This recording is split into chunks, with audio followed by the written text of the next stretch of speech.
my name is Kayla Thompson, and I'm going to demonstrate how to do a proper venipuncture. Before you enter the patient's room, you need to gather all of your supplies.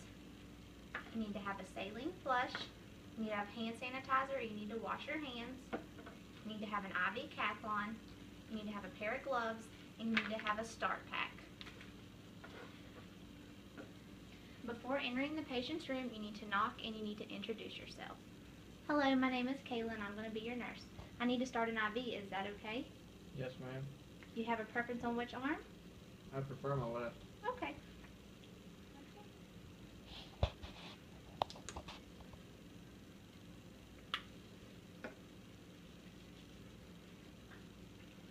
Just going to take a look, okay?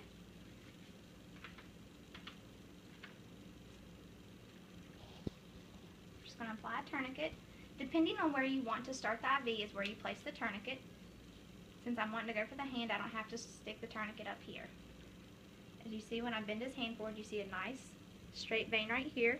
You want them to be straight so the catheter can thread more easily. I'm going to untie this, get everything ready.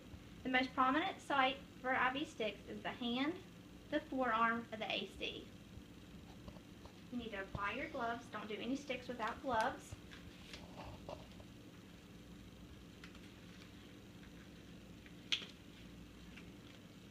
Within your start pack, you have tape, your extension set, some gauze, your sterile tegaderm, and your alcohol.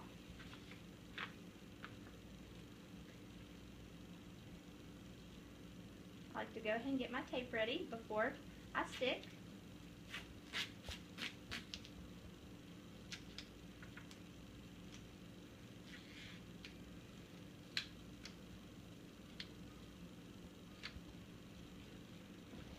My saline flush, I remove the air from it, I connect it to my extension, flush it through till you see the water.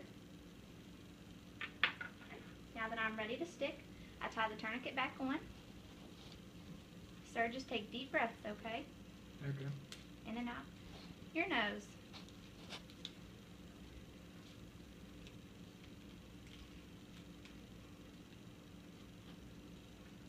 Make sure you clean the site fully. You don't want to put any more toxins into the body and cause an infection. Let that area dry. You get your IV cath on. They come in different sizes. This is a 22, which is blue. They have pink, which is a 20, yellow, which is a 24, and green, which is an 18 gauge. When you remove the lid, you need to loosen your cath on. Make sure it's going to move okay. You need to make sure that your IV is bevel up. When you go to stick the patient, once again tell them to take deep breaths. Without contaminating your area, you need to pull tightly on the skin. Okay, you need to be at like a 15-degree angle or less. We're going to stick, okay? Watch for the flash. As you can see the blood coming back into the catheter, and then you thread it easily.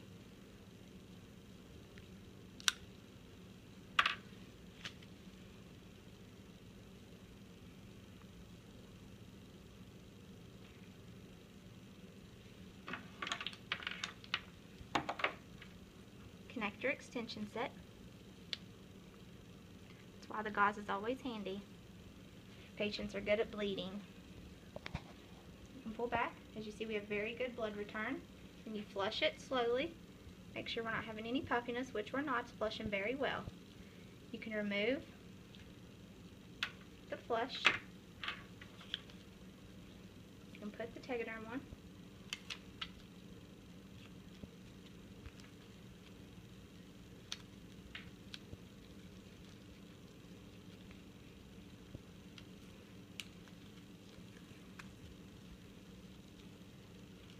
I always like to reinforce my IVs with more tape to make sure they're not coming out. Patients don't want to be stuck more than they have to be.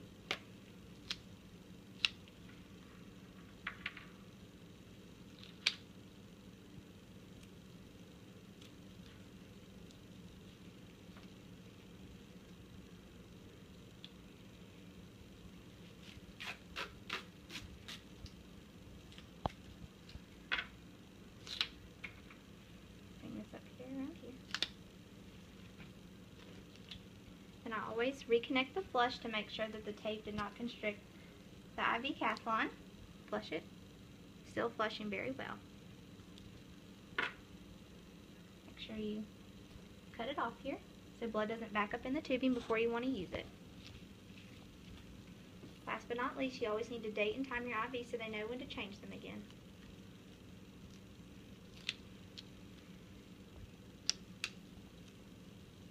And that is how you properly start an IV. Thank you.